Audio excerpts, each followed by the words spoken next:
दो मैंने कराए हैं, ClO3 रेडिकल और NO2 रेडिकल।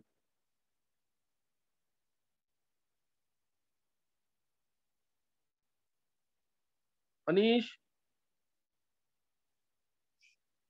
निशी,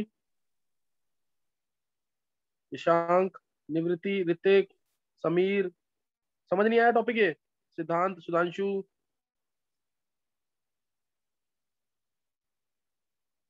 आ गया तो सर। लगभग समझ आ गया। एक बार हैंड रेज करना होता, सबको हैंड रेज करना है एक बार। सबका हैंड रेज हो गया लगभग, और 3-4 बच्चों को छोड़ के। चलो सर ये मेरे को इसको थोड़ा पढ़ना दो। थोड़ा है थोड़ा। कौन? सर इसको, अनीश।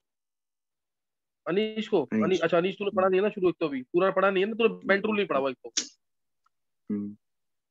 है। अनीश, अनीश बेंट रूल नहीं कर रखा ना? No sir. हाँ, तो थोड़ी सी दिक्कत तो आएगी, लेकिन बस तू इतना ध्यान रखते, अगर ज्यादा इलेक्ट्रोनेगेटिव एटम आता है तो उसके बॉन्ड में परसेंटेज पी कैरेक्टर बढ़ जाएगा। तो दूसरे में कॉरस्पॉन्डिंगली परसेंटेज पी कैरेक्टर कम हो जाएगा और परसेंटेज एस कैरेक्टर बढ़ जाएगा। समझ गया लाइन की नहीं? ये लाइन ध्यान रखेगा यस ना, सर। क्योंकि आगे वाला, हाँ जो आगे वाला टॉपिक कराऊंगा ना, ये तो टफ है। ये समझ, ये मतलब कि बहुत कम बच्चों को समझ आएगा। अब जो बताऊंगा ClO2 रेडिकल, जिसको नहीं समझ आएगा याद कर लेना, नीट में भी क्वेश्चन आए हुए इसके, इसलिए बोल रहा हूँ मैं तुम्हें। सही ना? जैसे मैं ले रहा हूँ ClO2 रेडिकल। अब पहले तो इसका स्ट्रक्चर, स्ट्रक्चर देखो। Cl के पास 7 इलेक्ट्रॉन थे, 7 इलेक्ट्रॉन थे, 1 2 3 4 5 6 7। ऑक्सीजन डबल बॉन्ड बनाएगा, दूसरा ऑक्सीजन भी डबल बॉन्ड बनाएगा, तीसरे पीरियड का है क्लोरीन, तो इसलिए 2 डबल बॉन्ड एग्जिस्ट कर सकते हैं आसानी से। तो इसके पास आ गया एक लोन पेयर और एक लोन इलेक्ट्रॉन। कोई डाउट किसी को? ClO2 रेडिकल में ये आ गया लोन पेयर और ये आ गया लोन इलेक्ट्रॉन। तो इसके अंदर हाइब्रिडेशन कहाँ, किसके किसके बीच में हो सकती है? इसके अंदर हाइब्रिडेशन किसके किसके बीच में हो सकती है वेदांत?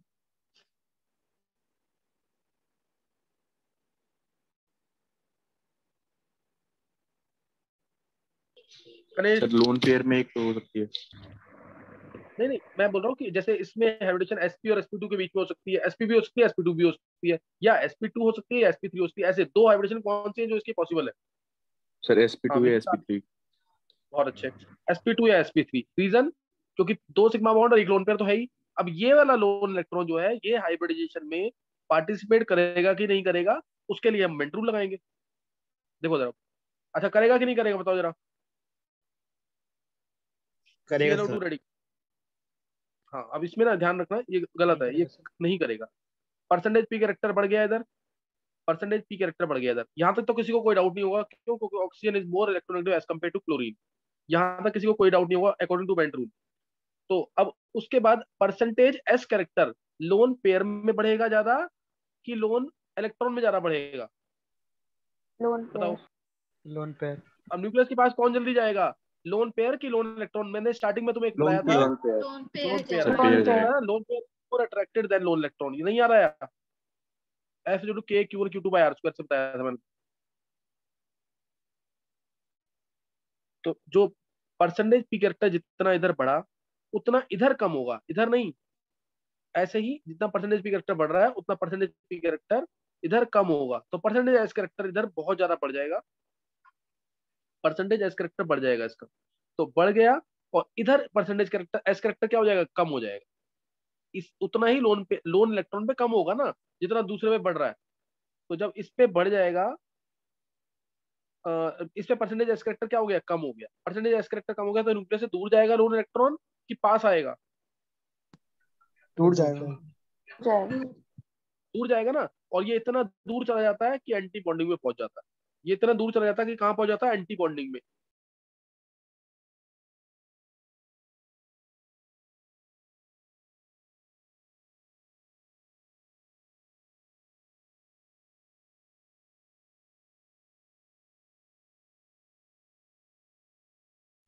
हाँ क्लियर हुआ कि नहीं ये? Yes sir. बस इतनी बात अगर समझ आ गई ना, तो थोड़ा काम आसान हो जाएगा। परसेंटेज एस कैरेक्टर कहां बढ़ेगा? परसेंटेज एस कैरेक्टर कहां बढ़ेगा? लोन पेयर लोन पे। पेयर में। Lone pair.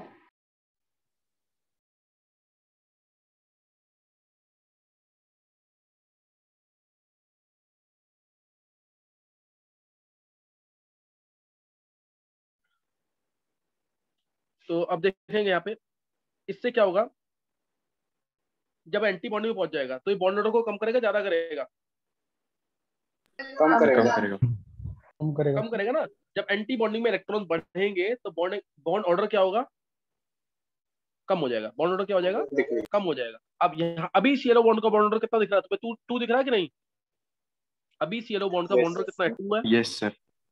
बॉन्ड ऑर्डर होता है half into NB minus N. 2 bond दिख रहे हैं तुम्हें सीएलओ बॉन्ड के अंदर, किसी भी सीएलओ बॉन्ड को चेक कर सकते हैं। अभी बॉन्ड ऑर्डर इसका 2 है। अब हमें पता है it will come out to be less than. क्यों? क्योंकि एक इलेक्ट्रॉन कहाँ पहुंच गया, एंटी बॉन्डिंग। अब वो जो एंटी बॉन्डिंग में इलेक्ट्रॉन पहुंचा है, वो इलेक्ट्रॉन किसी भी सीएलओ बॉन्ड में हो सकता है। वो इलेक्ट्रॉन यहाँ पे भी हो सकता है, देखो वो इलेक्ट्रॉन यहाँ पे भी आ सकता है, इस बॉन्ड में भी आ सकता है, वो इलेक्ट्रॉन इस बॉन्ड में भी आ सकता है। दोनों जगह आ सकता है कि नहीं? दोनों जगह आ सकता है कि नहीं? यस सर, आ सकते हैं। दोनों जगह आ सकता है। अगर मान लो इधर आया एक इलेक्ट्रॉन एंटी बॉन्डिंग में, इधर आया तो बॉन्ड ऑर्डर 2 से कितना हो जाएगा, 1.5 हो जाएगा, और इधर 2 रहेगा। एक जगह ही आएगा ना। Yes sir. तो इसलिए ये इलेक्ट्रॉन रेजोनेट कर रहा है किसके बीच में, दोनों सीएलओ बॉन्ड के बीच में। दोनों सीएलओ बॉन्ड के बीच में दिस इलेक्ट्रॉन इज रेजोनेटिंग। और ये एक्चुअल में ये लोन इलेक्ट्रॉन जो है ये किसके पास है, तीनों के पास है कि किसी दो के पास है या किसी एक के पास है? ये सिंगल इलेक्ट्रॉन जो है क्लोरीन के ऊपर जो था, ये 3 एटम पे डीलोकलाइज है, 2 पे कि 1 पे? 3 पे सर। सर तीनों और पे। तीनों पे ही है। क्लोरीन के पास तो था ही था। एंटी बॉन्डिंग में पहुंचने के बाद ये सीएलओ बॉन्ड में आ गया, यानी ओ के पास भी आ गया। इसलिए ये जो ऑड इलेक्ट्रॉन है, इसलिए जो ये ऑड इलेक्ट्रॉन है ये तीनों के पास।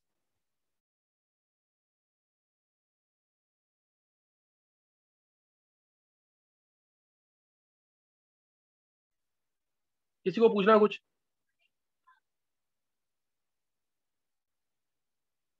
सर अगर चलो रेजोनेंस अब के हिसाब से देखें तो इसका बॉन्ड ऑर्डर 1.75 आएगा। बिल्कुल सही है, बहुत अच्छे वेदांत। बॉन्ड ऑर्डर आएगा इसका 1.75, जैसे वेदांत ने खुद निकाल लिया ये आंसर। बाकी इसको समझ देखो, एक जगह 2 है बॉन्ड ऑर्डर, एक जगह 1.5 है, और ये रेजोनेट करेगा 2 प्लस 1.5 डिवाइड बाय 2 आ गया 1.75। और किसी को समझ आया कि नहीं ये? Yes sir. Yes sir. Bond order आ जाएगा इसका 1.75, किसी को कोई डाउट नहीं होना चाहिए इसमें। और यहाँ पे जो ऑड इलेक्ट्रॉन है, it is relocalise between 3 atoms. 3 atom means chlorine पे भी है, ऑक्सीजन पे भी है, और दूसरे ऑक्सीजन पे भी है ना? क्लोरीन पे और 2 ऑक्सीजन पे है। तो जो लोन इलेक्ट्रॉन है जो, इस वजह से अब बताओ क्या इसमें डायमराइजेशन होगा कि नहीं होगा?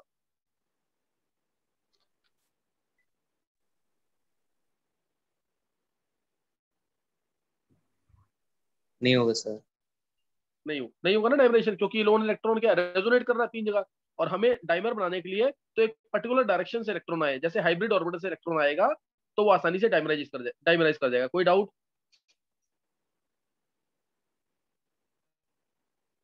किसी को कोई डाउट? No sir. नहीं सर। हाँ, इस वजह से इसमें डायमराइजेशन नहीं होता, जबकि ये ऑड इलेक्ट्रॉन स्पीसीज है। ClO2 जो है ये ऑड इलेक्ट्रॉन स्पीसीज है, but then also it does not dimerise. मतलब बहुत कम चांसेस है इसके डायमराइजेशन। ये क्वेश्चन दे रखा है बुक्स में भी, और इवन एनसीईआरटी में भी शायद एक जगह दिया हुआ है कि NO तो डायमराइज कर जाता है फिर भी, लेकिन ClO2 डायमराइज नहीं करता। और रीजन मैक्सिमम जगह इवन बड़े बड़े इंस्टीट्यूट में भी गलत बताया हुआ इसका रीजन। रीजन दे देते हैं कि इसमें क्या ये रीजन हो सकता है इसका, क्या इसका रीजन ये हो सकता है कि ये जो लोन पेयर है इसे लोन इलेक्ट्रॉन को रिपेल कर देता है, इसलिए डायमराइज नहीं होगा। क्या इसका रीजन हो सकता है क्या, लोन पेयर जो है ये लोन इलेक्ट्रॉन को रिपेल कर देता है इसलिए डायमराइज नहीं होगा? क्या ये रीजन हो सकता है इसका? सर ये अलग प्लेन में नहीं होगा? हाँ सर ये अलग प्लेन में नहीं होगा लोन इलेक्ट्रॉन से? हाँ, ये तो अलग प्लेन में चला जाएगा। तो क्या ये रीजन हो सकता है क्या वैसे? क्या ये पूरी तरह से करेक्ट होगा क्या रीजन? No sir. ये रीजन पूरी तरह से करेक्ट नहीं है। मैंने जो तुम्हें रीजन बताया ना कि बिकॉज ऑड इलेक्ट्रॉन जो है it is delocalised between 3 atoms, chlorine, oxygen and 2 oxygen atoms. इस वजह से ये डायमराइज नहीं करेगा, रेजोनेट कर रहा है। This odd electron, this unpaired electron is resonating, it is delocalised in between 3 atoms, chlorine and 2 oxygen atoms, इसलिए ये डायमराइज नहीं करेगा। किसी को कोई डिटेल पूछनी है इसमें, कुछ भी पूछना है इसके अंदर? ClO2 रेडिकल समझ आया? एक बार हैंड रेज करेंगे जिसको ClO2 रेडिकल समझ आ गया। सर एक बार डायमेराइजिस बता दीजिए, मतलब क्यों नहीं करते? और इलेक्ट्रॉन डीलोकलाइज्ड है इसीलिए 3 एटम के बीच में, इसलिए डायमेराइज नहीं करेगा। हाँ, किसको समझ आ गया बताएंगे? Sir yes sir. सबको समझ आ गया? हाँ बोलो। सर जो अभी बॉन्ड भी में बहुत जो बच्चे। अपन में 2 आया है वो इसलिए 2 आया है क्योंकि जो इलेक्ट्रॉन है वो क्लोरीन मतलब 2 ऑक्सीजन के पास जा रहा है। हाँ, दोनों के बीच में है ना, 2 इधर भी होता है और 2 इधर भी होता है, 1.5 इधर भी होता है, 1.5 इधर भी होता है, तो बॉन्ड कितना आएगा? एक जगह एक बार सोच के, आकाश बोल रहा है ना? Yes sir. आकाश देख, एक जगह पहले क्या था, दोनों जगह डबल बॉन्ड ओ था, डबल बॉन्ड ओ था, लेकिन अब क्या हो गया, एक जगह डबल बॉन्ड ओ है लेकिन एक जगह कुछ कम हुआ, तो नेचुरल सी बात है ना, bond order will be less then 2। Yes sir, ये तो समझ आ गया। हाँ, तो 1.75 का सोचना कि कैसे आया ये। वही तो वो ठीक है समझा सर। दिया वैसे मैंने एक बार। हाँ, इसको ट्राई करेगा तो हो जाएगा आसानी से। Half into N B minus N A होता है ना, एन बी पहले मान ले half into N B minus N A, N B मान ले पहले 4 था, अब N B minus N A, ये कितना हो गया? 4 माइनस पहले 0 था तो अब 4 माइनस 1 हो गया, यानी 1.5 आ गया एक का बॉन्ड ऑर्डर एक साइड, और एक साइड 2 है, तो दोनों का मीन लेंगे ना, 1.5 दोनों साइड हो सकता है। ठीक है सर। Yes sir. बहुत बच्चों को नहीं समझ आया अभी। देखो मैं बताता हूँ किसको समझ आ गया है। मुकुल को समझ आ गया, कनिष्क को, विधि वर्मा को, उज्जवल, कृष्णा, वेदांत, कशिश, श्रुतिका, अर्नव, नवीन, सम्यक, जानवी। जानवी समझ आ गया तुम्हें? Yes sir. और से जानवी, अखिलेश, सुधांशु, बिंदिया, छवि, प्रथम, अभिषेक, अनन्य, प्रिया, समीर, आकाश, निहारिका, ईशांक। ईशांक के बाद समर्थ को समझ आ गया है। फिर अभी भी बहुत सारे बच्चे हैं। चलो, आरुष को नहीं समझ आया, कोई दिक्कत नहीं है, 10th में है। आदित्य को भी समझ नहीं आया, आदित्य। अनीश नहीं समझ आया कुछ भी? Anish no sir. नहीं समझ आया, बिल्कुल कुछ भी नहीं पता लगा। चल अनीश, एक बार बेंट रूल पढ़ने के बाद ना तब करेगा, तब समझ आ जाएगा ये। अनीश थोड़ा सा भी, क्योंकि टॉपिक्स पढ़े नहीं है ना जिन बच्चों ने, उनको समझने में दिक्कत आएगी। 50% समझ आ ओके गया। सर। शिखा इतना भी समझ आ रहा है ना, बहुत बड़ी बात है अगर इतना समझ रहे हो तो। दो चीजों को यूज कर रहा हूँ मैं सिर्फ, बेंट रूल का, अब यहाँ पे थोड़ा सा मैंने एमओटी का भी यूज किया, थोड़ा सा एमओटी का भी यूज किया यहाँ पे, सही है।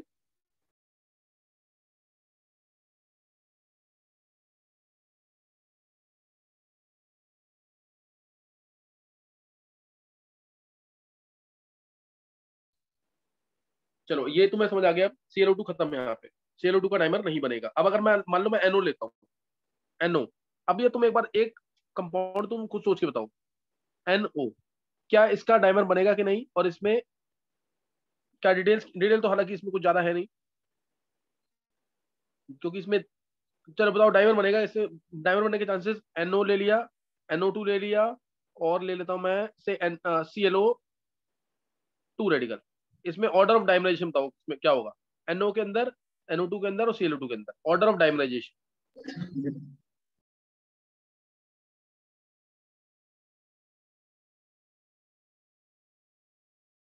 Sir NO2 NOClO2।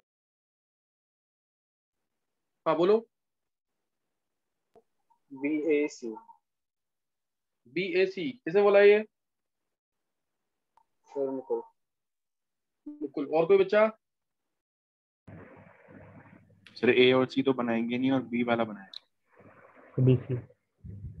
चलो A और C बनाएंगे, चलो ये भी कुछ कुछ हद तक सही है, लेकिन अभी मैंने वेदांत एक क्वेश्चन हुआ था ना, NO dimerises but not ClO2। Yes sir.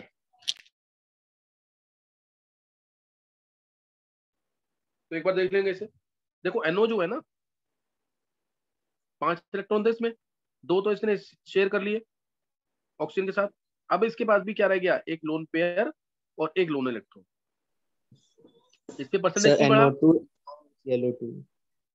एक इस पे परसेंटेज भी बढ़ गया, तो इस पे परसेंटेज P कम हो गया, परसेंटेज S बढ़ गया, परसेंटेज S बढ़ गया, और इसमें परसेंटेज S क्या हो गया, बहुत कम हो गया। सर कम हो अब गया। जब कम हो गया तो ये न्यूक्लियस से दूर चला जाएगा, और कहाँ चला जाएगा, ABMO में। कहाँ चला जाएगा, एंटी बॉन्डिंग मॉलिक्यूलर ऑर्बिटल में।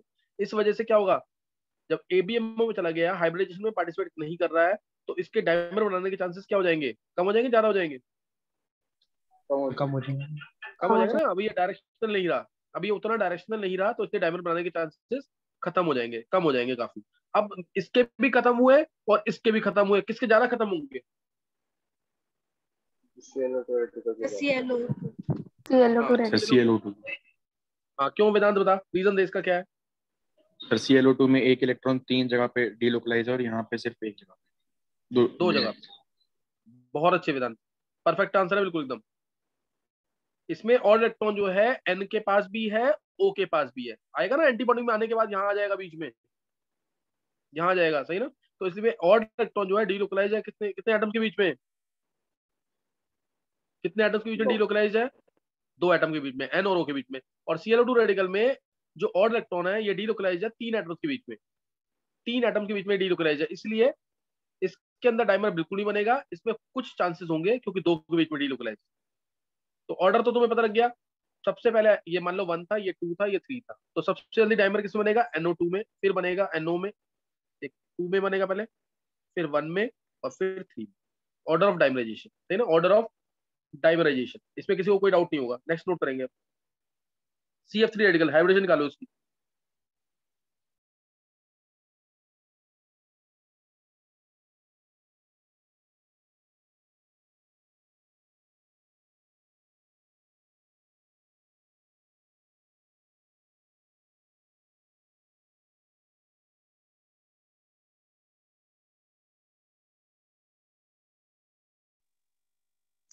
Sir sp3। sp3। किसने निकाला है? सर आकाश। हाँ, बिल्कुल सही है, sp3 आएगा आंसर। देखो इधर, अब देखो ये ऑर्गेनिक का बहुत इंपॉर्टेंट क्वेश्चन है। परसेंटेज पी बढ़ गया, परसेंटेज पी बढ़ गया, परसेंटेज पी बढ़ गया, तो यहाँ पे परसेंटेज एस बढ़ गया, परसेंटेज पी कम हो गया, परसेंटेज एस बढ़ गया। जब बढ़ गया ये, तो ये न्यूक्लियस के पास जाएगा, न्यूक्लियस के पास जाएगा, तो न्यूक्लियस के पास जाएगा तो क्या होगा? मिक्सिंग हो सकती है, इस वजह से ही हाइब्रिडेशन में पार्टिसिपेट करेगा, और इधर जो कार्बन की हाइब्रिडेशन है sp3 हो जाएगी। और ऐसे ही अगर मैं CH3 रेडिकल में पूछूं तो इसमें हाइब्रिडेशन क्या होगी? sp2 sp2। इसमें तो sp2 ही रहेगी ना, क्योंकि इसमें तो नहीं बढ़ेगा ऐसा कुछ। इसमें हाइड्रोजन जो है उल्टा इलेक्ट्रॉन पॉजिटिव होता है, कार्बन इलेक्ट्रॉन होता है, उल्टा है ना इसके अंदर। तो इसलिए ये और इलेक्ट्रॉन क्या हाइब्रिडेशन में पार्टिसिपेट करेगा? नहीं सर, नहीं करेगा। तो इसलिए स्ट्रक्चर इसका गलत है ये, और इसका स्ट्रक्चर बनेगा ऐसे, sp2 हाइब्रिडेशन। वो ये जो ऑड इलेक्ट्रॉन है इसका, वो प्योर पी ऑर्बिटल में होगा इस तरीके से, और प्योर पी ऑर्बिटल में है तो डायमंड बनाने के चांसेस के कम होंगे, ज्यादा होंगे? ज्यादा है। कम होंगे। हाइब्रिड ऑर्बिटल ज्यादा डायरेक्शनल होते हैं ना विधि। यस सर ठीक। दूसरा ना ये भी बोलते हैं, देखो एक डायमंड बनाने के चांसेस इसके ज्यादा हैं, क्योंकि इसमें सिंगल लोब है, इसमें एक ही लोब है ना, वो भी हाइब्रिड ऑर्बिटल है, इसमें सिंगल लोब है, इसमें 2 लोब्स है, तो ये ऊपर नीचे घूमता रहेगा इलेक्ट्रॉन। तो डायरेक्शनल नहीं है उतना जितना sp हाइब्रिड ऑर्बिटल डायरेक्शनल होगा। sp3 जितना डायरेक्शनल होगा उतना ये डायरेक्शनल नहीं होगा, क्योंकि इसमें 2 लोब्स है, ऊपर नीचे घूमता रहेगा electron, above the plane below the plane, इस वजह से। तो डायमंड बनाने में थोड़ी सी दिक्कत आएगी। बनेगा तो सही डायमंड, इसमें कोई मतलब वो नहीं है कि तुम डायमंड नहीं बनेगा, डायमंड बनेगा, लेकिन इसमें ज्यादा चांसेस है डायमंड बनाने के CF3 रेडिकल में। रीजन नोट करना, रीजन नोट। ये सबको समझ आ गया क्या बोला मैंने CF3 रेडिकल के बारे में?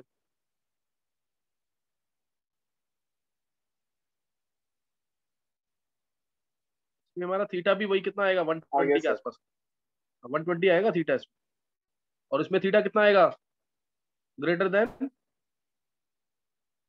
109 डिग्री 28 मिनट्स, थीटा ज्यादा आएगा इसमें। अब CF3 रेडिकल के चांसेस ज्यादा है डायमंड बनाने का as compare to CH3 radical. इसका रीजन क्या है? पहला, फर्स्ट रीजन, इसमें कितने लोब्स हैं? Single lobe, 1 lobe,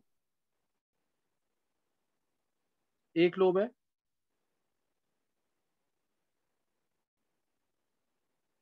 1 lobe and directional,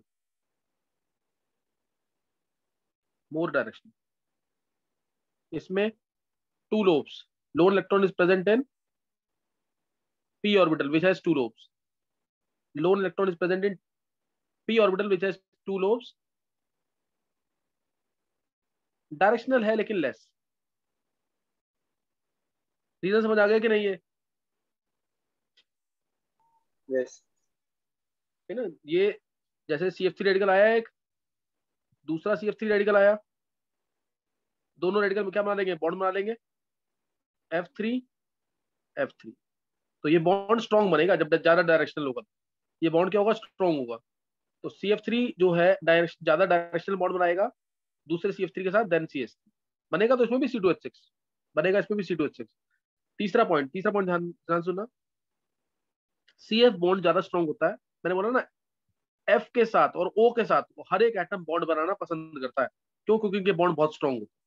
CF bond strength, bond energy of CF is more than bond energy of CH।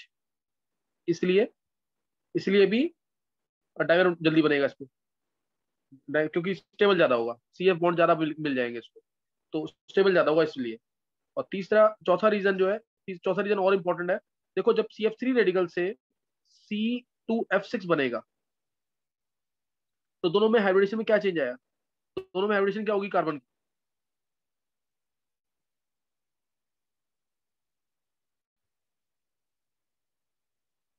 sp3 दोनों के अंदर हाइब्रिडेशन क्या है? sp3।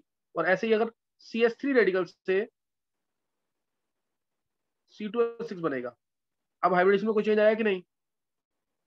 यस सर, पहले sp2 यस सर, आ गया।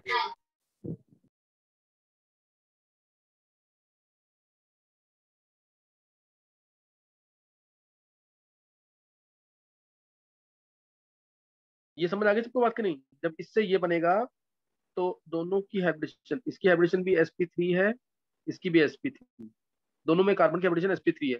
So there is very less energy barrier एक hybridisation से दूसरी हाइब्रिडेशन में जाने में। कोई एनर्जी बैरियर, मतलब एनर्जी बैरियर होगा ना, नेचुरल सी बात है, वो तो होगा ही, थोड़ा कम होगा इसमें। लेकिन इसमें क्या है, इधर कार्बन sp2 है, इधर कार्बन क्या हो गया? sp3 हो गया। So there will be more energy barrier, ज्यादा एनर्जी बैरियर होगा CH3 रेडिकल से C2H6 बनाने में। इसीलिए डायमंड बनाने के चांसेस ज्यादा किसमें होंगे? ज्यादा किसमें होंगे? CF3 radical.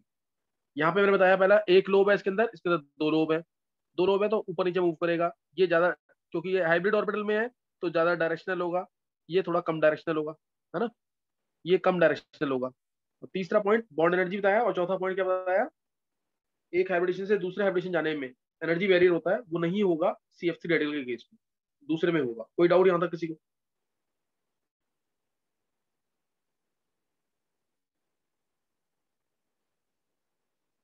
क्वेश्चन आएंगे ऐसे। ClO2 रेडिकल बता दिया, ClO2 रेडिकल है, ClO3 रेडिकल है, कौन डाइमर बनाएगा, कौन नहीं बनाएगा?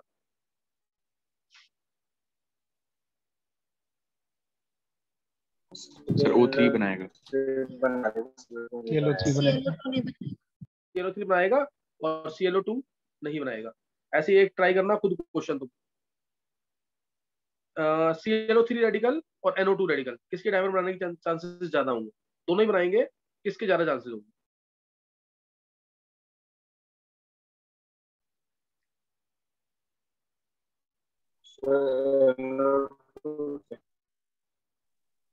सर NO2 के ट्राई करना इसको ट्राई करना क्वेश्चन को। अच्छा, अब इस टाइप के केसेस आते हैं ना, अगर जैसे मान लो CH F2 रेडिकल आ गया, CH2F रेडिकल आ गया, CH Cl2 रेडिकल आ गया, CH2Cl रेडिकल आ गया, तो इनमें हाइब्रिडेशन अगर बोलते हैं ना, तो बुक्स में लिखा हुआ कि जैसे इसकी हाइब्रिडेशन sp2 और sp3 के बीच में होगी, ऐसा नहीं होता है, ऐसा नहीं होगा कभी भी, है ना? CHF2 है तो हाइब्रिडेशन इसकी कौन सी होगी? हाइब्रिडेशन कौन सी होगी इसकी? sp3 ही होगी। ध्यान रखना, F आ गया ना एक, इलेक्ट्रोनेगेटिव है तो परसेंटेज पी कैरेक्टर बढ़ेगा, तो हाइब्रिडेशन इसकी क्या होगी? sp3 ही होगी। इधर भी हाइब्रिडेशन sp3 होगी, बस बॉन्ड में कैरेक्टर जो होता है ना, जैसे CHF2 है, FFH, यहाँ पे इलेक्ट्रॉन, बस परसेंटेज पी कैरेक्टर हम कहेंगे कि इसका बॉन्ड जो है उसके अंदर परसेंटेज पी कैरेक्टर बढ़ गया, इसके बॉन्ड में परसेंटेज पी कैरेक्टर बढ़ गया, तो लोन इलेक्ट्रॉन में परसेंटेज पी कैरेक्टर क्या होगा? कम हो जाएगा, परसेंटेज एस कैरेक्टर बढ़ जाएगा, न्यूक्लियस के पास जाएगा ही जाएगा वो। और हाइब्रिडेशन एटम की sp3 होगी या sp2 होगी, इसमें sp3 आ गई। बस हम ये बोल सकते हैं इसके अंदर कि परसेंटेज एस कैरेक्टर जो है बॉन्ड्स के अंदर, परसेंटेज एस कैरेक्टर जो है बॉन्ड्स के अंदर, वो sp2 और sp3 के बीच में लाई कर रहा है। इसके अंदर भी परसेंटेज एस कैरेक्टर जो है sp2 और sp3 के बीच में लाई कर रहा है, ऐसे ही इसके अंदर। लेकिन हाइब्रिडेशन कोई पूछेगा एक पर्टिकुलर एटम की, तो वो या तो sp2 होगी या sp3 होगी, तो sp3 हाइब्रिडेशन होगी। बॉन्ड्स के अंदर जो कैरेक्टर है वो sp2 sp3 के बीच में हो सकता है, लेकिन हाइब्रिडेशन sp3 ही रहेगी। कोई डाउट यहाँ था किसी को?